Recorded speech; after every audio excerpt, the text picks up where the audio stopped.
CPI Latheef എത്തിയിരിക്കുകയാണ്. തുഫൈൽ ഒന്ന് വഴങ്ങൂ, ഞാൻ അടുത്ത ആളിലേക്ക് പോകുന്നു. CPI ലത്തീഫ് SDPയുടെ സംസ്ഥാന പ്രസിഡന്റ്. ശ്രീ ലത്തീഫ്, നിങ്ങളുടെ സംഘടന ഈ നിയമസഭാ തെരഞ്ഞെടുപ്പിൽ ആർക്കൊപ്പം എന്ന ചർച്ചയിലാണ് കേരളം. നിങ്ങൾ എന്താണ് എടുത്തിരിക്കുന്ന തീരുമാനം? ഇവിടെ ഭരണവിരുദ്ധ വികാരമില്ല എന്ന് പറയുന്നു, തുടർ ഭരണത്തിൽ വലിയ പ്രശ്നങ്ങളില്ല എന്ന് പറയുന്നു. അപ്പോൾ നിങ്ങൾ ലാക്കാക്കുന്നത് LDFന്റെ ഭരണം വരട്ടെ എന്നതാണോ? അങ്ങനെയാണ് ഇപ്പോൾ ഇവിടെ എല്ലാവരും ചർച്ച ചെയ്യുന്നത്. അങ്ങനെയല്ല എങ്കിൽ നിങ്ങളുടെ നിലപാട് എന്താണെന്ന് തുറന്നു പറയാം ഈ സമയത്ത്.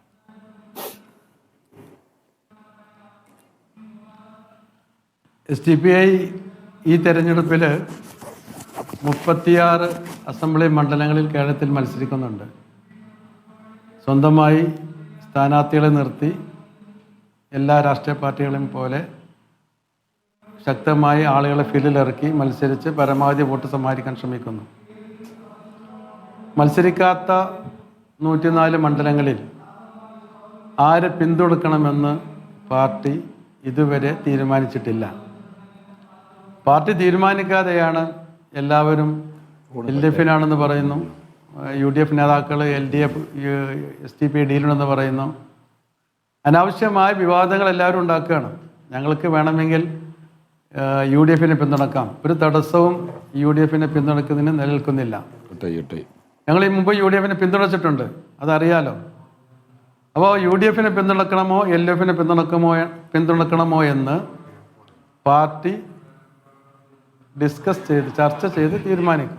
അപ്പൊ പിന്നെ എന്തിനാണ് സാവകാശം? അല്ല, സാവകാശം 10 ദിവസമേ ഉള്ളൂ. CPI ലത്തീഫ്, 10 ദിവസമേ ഉള്ളൂ. നിങ്ങൾ പല ഘട്ടങ്ങളിലായി നിങ്ങളുടെ നേതാക്കൾ, താങ്കൾ അടക്കം ഇടയ്ക്കിടയ്ക്ക് ഇങ്ങനെ ഓരോ പ്രതികരണവുമായി രംഗത്ത് വരുന്നത് ഞങ്ങളുടെ പിന്തുണ ആർക്ക് വേണം എന്ന് ലേലത്തിൽ വെക്കുകയാണോ? 118 ഇടത്ത് നിങ്ങൾ സ്ഥാനാർത്ഥികളെ ആദ്യം തീരുമാനിക്കുന്നു, പിന്നെ അത് 36 ചുരുങ്ങുന്നു. അതാണ് ഒന്നാമത്തെ കാര്യം. പിന്നെ ഇവിടെ ഭരണവിരുദ്ധ വികാരമില്ല എന്ന് നിങ്ങൾ പറയുമ്പോൾ നിങ്ങൾ എന്താണ് അതുകൊണ്ട് ഉദ്ദേശിക്കുന്നത്? ഭരണവിരുദ്ധ വികാരമില്ലെങ്കിൽ സ്വാഭാവികമായും നിങ്ങൾ ഇടതുപക്ഷത്തിനൊപ്പമാണല്ലോ. അതിൽ ഇനി വേറെ വ്യാഖ്യാനങ്ങളുണ്ടോ? അല്ല, ഭരണവിരുദ്ധ വികാരമില്ല എന്ന് പറഞ്ഞതുകൊണ്ട് LDFനെ പിന്തുണക്കണമെന്നില്ലല്ലോ. ഒരു ചോദ്യത്തിന് ഉത്തരമായി പറയുന്നതാണ്. ഇവിടെ ഭരണവിരുദ്ധ വികാരമുണ്ടോ എന്ന് ചോദിച്ചാൽ നിലവിൽ നമുക്കങ്ങനെ ഫീൽ ചെയ്തിട്ടില്ല.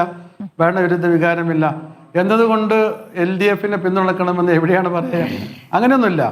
നമുക്ക് ഈ മുന്നണികൾ ഇവിടുത്തെ ജനങ്ങളോട് നൽകുന്ന വാഗ്ദാനങ്ങൾ, അത്തരം വാഗ്ദാനങ്ങൾ മുൻകാലങ്ങളിൽ അവർ നടപ്പിലാക്കിയിട്ടുണ്ടോ എന്ന് സംബന്ധിച്ചുള്ള പരിശോധന, അവർക്ക് പൊതുസമൂഹത്തോടുള്ള അവരുടെ പ്രതിബദ്ധത, ഇതൊക്കെ പരിഗണിച്ചുകൊണ്ട് വോട്ട് നൽകാനുള്ള സ്വാതന്ത്ര്യം SDPക്കുണ്ട്.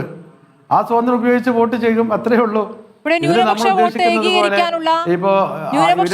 ഏകീകരണത്തിലുള്ള ഒരു സാഹചര്യമില്ല എന്ന് കൂടിയാണ് നിങ്ങൾ കാണുന്നത്, അല്ലേ? അങ്ങനല്ല. ഞാൻ പറഞ്ഞതൊരു സമ്പൂർണ്ണ കൺസോൾട്ടേഷൻ ഇല്ല എന്നേ ഉള്ളൂ, അതേ പറഞ്ഞിട്ടുള്ളൂ. അല്ലാതെ ഏകീകരിക്കുകയോ ഏകാതിരിക്കുകയോ സമയം നമ്മൾ കാത്തിരുന്ന് കാണേണ്ടതാണ്. ശരി, ന്യൂനപക്ഷ വോട്ടുകളുടെ ഒരു സമ്പൂർണ്ണ ഏകീകരണം വന്നിട്ടില്ല എന്നേ പറഞ്ഞിട്ടുള്ളൂ. ശരി, നിങ്ങൾക്കറിയാലോ, ഈ കേരള സംസ്ഥാനത്ത് UDFനും LDFനും വോട്ട് ചെയ്തിട്ടുണ്ട്. അറിയാം, പല കാലങ്ങളിൽ നിങ്ങളെ പിന്തുണ നമുക്കറിയാവുന്ന കാര്യമാണ്. ഈ തിരഞ്ഞെടുപ്പിൽ മങ്കട, വേങ്ങര ഈ 2 മണ്ഡലങ്ങളിൽ നിങ്ങളുടെ സാന്നിധ്യം ഏത് രൂപത്തിലാണ് എന്നൊന്ന് വിശദീകരിക്കണം. മങ്കടയിലെ സ്ഥാനാർത്ഥി SDPയുടെ പിന്തുണ സ്വീകരിക്കുമെന്ന് പറയുന്നുണ്ട്. അവിടെ നിങ്ങളുടെ സ്ഥാനാർത്ഥി അവിടെ പ്രചാരണം നടത്തി, അവിടെ റോഡ് ഷോ നടത്തി, അതിനുശേഷം ഡോക്ടർ CH അഷ്റഫ് അദ്ദേഹത്തെ അങ്ങ് പിൻവലിക്കുന്നു. അതിന്റെ കാരണം അങ്ങ് വിശദീകരിക്കണം. അതോടൊപ്പം തന്നെ വേങ്ങരയിൽ SDPയുടെ പിന്തുണ താങ്കൾ പിന്തുണച്ചിരുന്ന, അല്ലെങ്കിൽ താങ്കൾ നേരത്തെ അദ്ദേഹത്തിന്റെ പ്രചാരണ പരിപാടിയിൽ പങ്കെടുത്ത ഫോട്ടോ അടക്കം പുറത്തു വന്നിട്ടുണ്ട്. അവിടുത്തെ ഇപ്പോഴത്തെ LDF സ്വതന്ത്രൻ സഭാ കുണ്ടുപുഴയ്ക്കൽ, അല്ലേ, അദ്ദേഹത്തിനെ ഈ തവണയും നിങ്ങൾ പിന്തുണയ്ക്കുകയാണോ? നിങ്ങളുടെ നോമിനിയാണ് ഈ പറയുന്ന സഭ എന്നുള്ള ആരോപണം ഉയരുന്നുണ്ട്. രണ്ടെണ്ണത്തിനും മറുപടി. യെസ്, വേങ്ങര പറയാം ആദ്യം. വേങ്ങര അസംബ്ലി മണ്ഡലത്തിൽ കഴിഞ്ഞ 2021 തെരഞ്ഞെടുപ്പിൽ ഒരു സ്വതന്ത്ര സ്ഥാനാർത്ഥി മുന്നോട്ട് വന്നപ്പോൾ, അയാളൊരു നല്ല സ്ഥാനാർത്ഥിയാണ് ഫീൽ ചെയ്തപ്പോൾ അദ്ദേഹത്തിന് പിന്തുണ നൽകി, സ്വാഭാവികം. ഈ പ്രാവശ്യം അദ്ദേഹം ഒരു സ്വതന്ത്രനല്ല. അദ്ദേഹത്തിന് LDF പിന്തുണയുള്ള, അദ്ദേഹത്തിൻ്റെ സകല പോസ്റ്ററുകളിലും വന്നിട്ടുള്ളതും പ്രഖ്യാപിച്ചിട്ടുള്ളതും, അദ്ദേഹത്തിൻ്റെ സ്ഥാനാർത്ഥിത്വം പ്രഖ്യാപിച്ചിട്ടുള്ളതും LDF ആണ്. അദ്ദേഹം സ്വയം പ്രഖ്യാപിച്ചതല്ല. 2021 സബാഹ് നേരിട്ട് ഞാൻ സ്ഥാനാർത്ഥിയാണ് അതുപോലെയുള്ള ഒരു സ്ഥാനാർത്ഥി പ്രഖ്യാപനമല്ല ഇപ്രാവശ്യത്തെ സബാഹിൻ്റെ പ്രഖ്യാപനം അത് പ്രഖ്യാപിച്ചത് LDFിൻ്റെ സ്ഥാനാർത്ഥി ലിസ്റ്റിലാണ് വന്നിട്ടുള്ളത്. അതുകൊണ്ട് തന്നെ അദ്ദേഹത്തെ പിന്തുണക്കുമോ എന്ന് തീരുമാനിക്കേണ്ടത് SDPI ആലോചിച്ചിട്ടാണ്. അല്ലാതെ അദ്ദേഹം നേരത്തെ സ്വതന്ത്രനായിരുന്നു, അതുകൊണ്ട് പിന്തുണച്ചു. ഇപ്പോൾ അദ്ദേഹം ഒരു മുന്നണി സ്വതന്ത്രനാണ്, അതുകൊണ്ട് പിന്തുണക്കണമെന്ന് യാതൊരു നിർബന്ധമില്ല. ഞങ്ങൾ തീരുമാനിച്ചിട്ടേ ഇല്ല. ഇപ്പോഴത്തെ അദ്ദേഹത്തിൻ്റെ പ്രവർത്തന പരിപാടികളിൽ എവിടെയും ഞങ്ങൾ പങ്കാളിയായിട്ടില്ല. ഞങ്ങൾക്ക് എതിർ സ്ഥാനാർത്ഥിയെ പിന്തുണയ്ക്കൽ തടസ്സവുമില്ല. KM ഷാജി ഞങ്ങൾക്ക് പിന്തുണക്കാൻ പറ്റാത്ത ഒരു സ്ഥാനാർത്ഥി അല്ലതാനും. അതുകൊണ്ട് അത്തരം ചർച്ചകളിൽ ഒരു സ്ഥാനവുമില്ല. ഞങ്ങൾ തീരുമാനമെടുക്കാതെ അത് സബാഹിനാണ് എന്ന് ഒരിക്കലും പറയാൻ പാടില്ല. കാരണം അവർക്കും കിട്ടുമല്ലോ വോട്ട്. എന്തിനാണ് അവർ തള്ളി പറയുന്നത്? അപ്പൊ അങ്ങനെയൊന്നുമില്ല. അതുപോലെ തന്നെ മംഗളയുടെ കാര്യത്തിൽ സ്ഥാനാർത്ഥി വേണ്ട തീരുമാനിച്ചിരിക്കുകയാണല്ലോ. അവിടെ സഭ വരികയും ചെയ്യുന്നു, നിങ്ങൾക്ക് സ്വീകാര്യനായിരുന്ന സഭ അവിടെ വരികയും ചെയ്യുന്നു. അപ്പോൾ എല്ലാം കൂടി ചേർത്ത് വായിക്കുമ്പോൾ നിങ്ങളുടെ പിന്തുണ സംശയിക്കാം. അല്ല ചേർത്ത് വായിക്കേണ്ടതില്ല. കാരണം സബാഹ് നേരത്തെ തീർത്ത് പറയുകയാണ്. സബാഹ് നേരത്തെ 2021 ഒരു രാഷ്ട്രീയ പാർട്ടിയുടെ മറ്റൊരു രാഷ്ട്രീയ പാർട്ടിയുടെയും പിന്തുണയില്ലാതെ മത്സരിച്ച സ്വതന്ത്രനാണ്. അദ്ദേഹത്തെ അന്ന് പിന്തുണയ്ക്കൽ എന്താ തെറ്റ്? തീരുമാനിക്കുമ്പോൾ അദ്ദേഹം പൊതുവെ സ്വീകാര്യനാണോ എന്നുള്ളൊരു പരിശോധനയാണല്ലോ നടത്തുക. അങ്ങനെ സ്വീകാര്യതയിൽ നിങ്ങളുടെ സ്വീകാര്യത കൂടി ലഭിച്ചു എന്നതൊരു പ്ലസ് മാർക്ക് ആയിട്ടുണ്ടോ എന്നറിയില്ലല്ലോ, ഞങ്ങൾക്കറിയില്ല.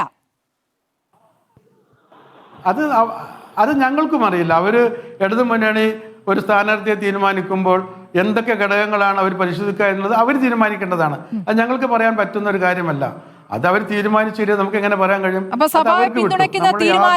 പിന്തുണയ്ക്കണോ വേണ്ടോ എന്ന തീരുമാനം പരസ്യമായി തന്നെ പറയും അല്ലേ കുറച്ചു കഴിഞ്ഞാ?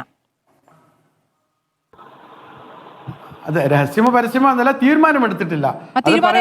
ഞങ്ങൾക്ക് സമയമെടുത്ത് ഈ തെരഞ്ഞെടുപ്പ് വളരെ സമയമുണ്ട്, 10 ദിവസം ഉണ്ടല്ലോ. ഞാൻ പറയട്ടെ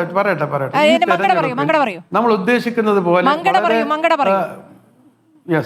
ഈ തെരഞ്ഞെടുപ്പിൽ ഈ തെരഞ്ഞെടുപ്പിൽ ഉദ്ദേശിക്കുന്നത് പോലെ സമയം ആർക്കും കിട്ടിയിട്ടില്ല. അതുകൊണ്ട് സമയമെടുക്കും.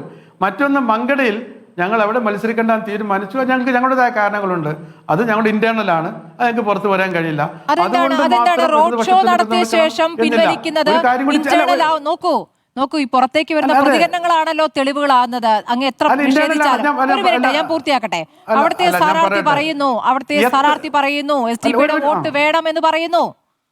നിങ്ങളുടെ സ്ഥാനാർത്ഥിയെ പിൻവലിക്കുന്നു. എന്താ പിന്നെ അത് മനസ്സിലാക്കുക?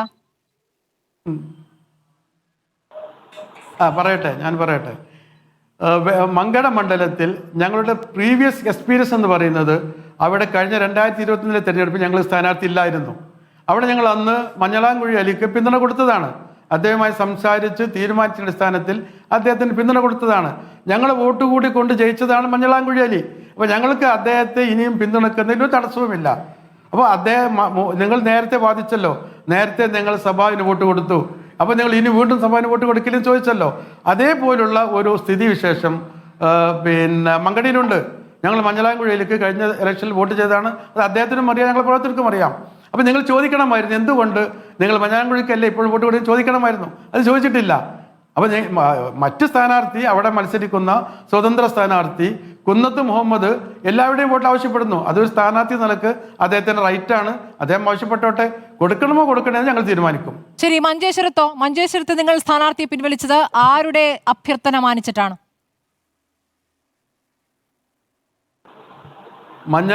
മഞ്ചേശ്വരത്ത് ഞങ്ങൾ പൊതു ബോധം, അതെന്ന് വെച്ചാൽ ഇവിടുത്തെ വിവിധ മുസ്ലിം സംഘടനകൾ, അത് മുസ്ലിം കോർഡിനേഷൻ കമ്മിറ്റി നേരത്തെ ഞങ്ങളോട് ആവശ്യപ്പെട്ടിരുന്നു, വിവിധ പാർട്ടി നേതാക്കൾ ആവശ്യപ്പെട്ടിരുന്നു. ഞങ്ങൾ മത്സരിച്ചാൽ എല്ലാവരും, അത് ഞങ്ങൾ നേരിട്ട് ആവശ്യപ്പെട്ടതല്ല, നിങ്ങളുടെയൊക്കെ ചാനൽ വഴി വന്ന റിപ്പോർട്ടുകളാണ്. അതൊന്നും ആരും നിശ്ചയിച്ചിട്ടില്ല.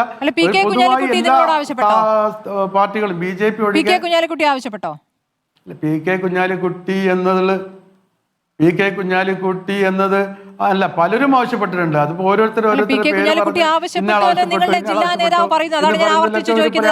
മുസ്തഫ കുമേരി പറയുന്നു PK കുഞ്ഞാലിക്കുട്ടി ആവശ്യപ്പെട്ടു എന്ന്. ആവശ്യപ്പെട്ടിട്ടുണ്ടെങ്കിൽ അത് അല്ല, ഞാൻ പറയുന്നത്, ഞാൻ അങ്ങനെ ഓരോരുത്തരുടെ പേര് പറഞ്ഞാൽ എനിക്ക് പിന്നെ ഒരാൾ പേര് പറഞ്ഞാൽ മറ്റൊരാൾ പേര് പറയേണ്ടി വരും, പിന്നെ ആരും പേര് പറയേണ്ടി വരും. അങ്ങനെ ആളുകളുടെ പേര് പറഞ്ഞ് ഓരോരുത്തരെയൊക്കെ സമ്മതിലാത്ത ഞാൻ ഉദ്ദേശിക്കുന്നില്ല.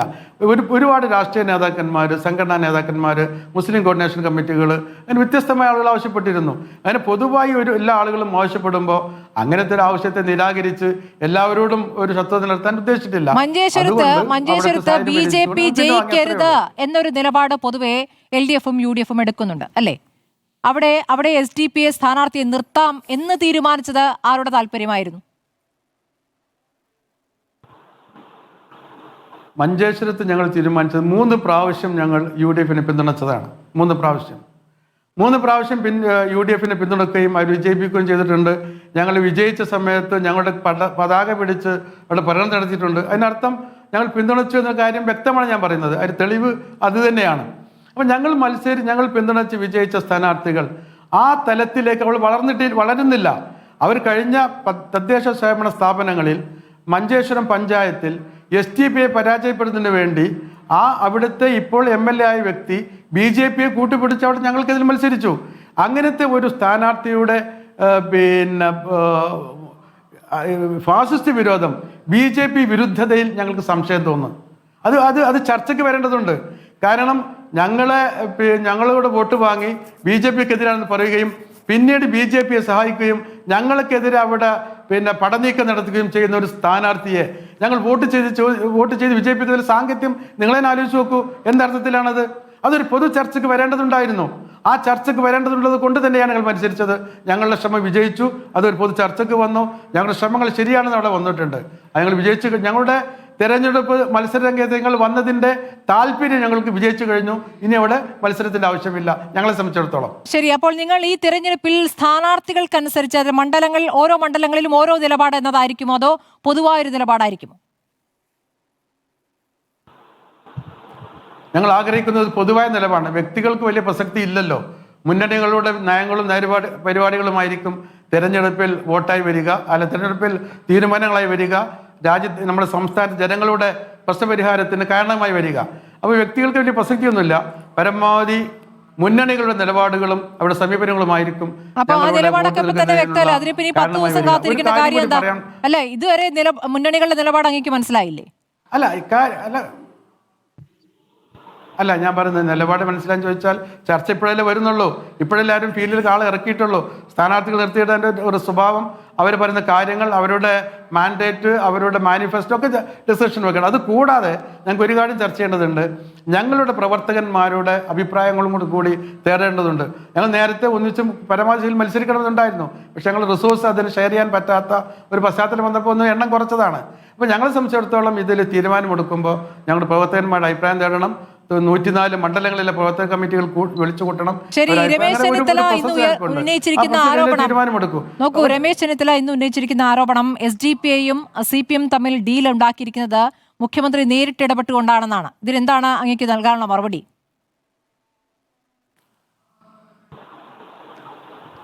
തിരിച്ചൊരു ചോദ്യം ചോദിക്കട്ടെ. SDP-യുടെ വോട്ട് തേടുന്നതിൽ എന്താണ് തെറ്റ്? SDP ഈ ഇന്ത്യ രാജ്യത്ത്, നമ്മുടെ രാജ്യത്തെ ഭരണഘടനാ പ്രകാരമുള്ള ഇലക്ഷൻ കമ്മീഷനിൽ രജിസ്റ്റർ ചെയ്ത് രാജ്യത്തെ ജനാധിപത്യ വ്യവസ്ഥിതിയിൽ അതിൻ്റെ ഒട്ടുമിക്ക സാധ്യമാകുന്ന മുഴുവൻ തിരഞ്ഞെടുപ്പുകളിലും ഞങ്ങളിവിടെ ഒരു സമയത്ത് കേരളത്തിലെ 20 ലോക്സഭാ മണ്ഡലങ്ങളിൽ മത്സരിച്ച ഒരു പാരമ്പര്യമുണ്ട്. ഒരു സമയത്ത് 82 അസംബ്ലി മണ്ഡലങ്ങളിൽ മത്സരിച്ച ഒരു സാഹചര്യമുണ്ട്. തൊട്ട് മുമ്പത്തെ ഇലക്ഷനിൽ 46 അസംബ്ലി മത്സരത്തിൽ പങ്കെടുത്ത സാഹചര്യമുണ്ട്.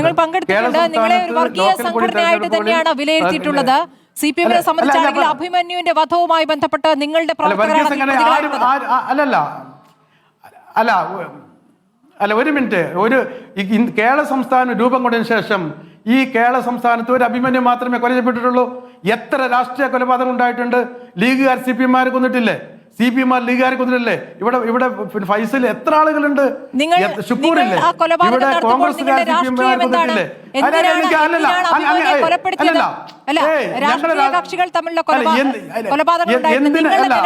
അഭിമന്യുവിനെ കൊലപ്പെടുത്തി ഞങ്ങളല്ലോ.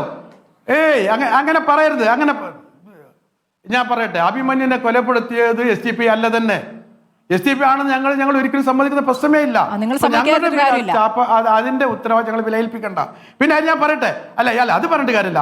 ഈ ST ഒരു വിദ്യാർത്ഥി കൊല ചെയ്യപ്പെട്ടത് മാത്രമല്ല കേരളത്തിന്റെ പശ്ചാത്തലം. എന്തിനു വേണ്ടി കൊന്നൊക്കെ ഉള്ളത് കഥകൾ ആർക്കും രചിക്കാം. ഇവിടെ നടന്ന രാഷ്ട്രീയ കൊലപാതകങ്ങൾ എല്ലാ രാഷ്ട്രീയ പാർട്ടികളും പങ്കാളിത്തമുണ്ട്. SDP മാത്രം ഒരു രക്തപങ്കിത പാർട്ടിയായിട്ട് നിങ്ങൾ വിലയിരുത്തരുത്. ഇവിടെ മുസ്ലിം ലീഗാണ്, മുസ്ലിം സമുദായത്തിന്റെ രാഷ്ട്രീയ പാർട്ടിയാണ്. അവർ കൊലപാതകത്തിൽ പ്രതികളായി വന്നിട്ടുണ്ട്. എന്തുകൊണ്ട് നിങ്ങൾ മുസ്ലിം ലീഗിനെ അങ്ങനെ വർഗീയ പാർട്ടി പറയുന്നില്ല? അപ്പൊ അങ്ങനെ ആ ജാതിയുള്ള ആരോപണം ഉന്നയിക്കരുത്. മുസ്ലിം SDP എന്ന് പറയുന്നത് എല്ലാ സാമൂഹ്യ ജനവിഭാഗങ്ങൾക്കും അംഗത്വം കൊടുത്ത്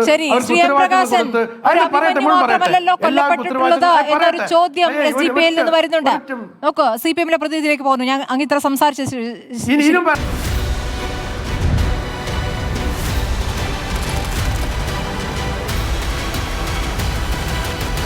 ഡിബേറ്റ് വിത്ത് സ്മൃതി പരുത്തിക്കാട്.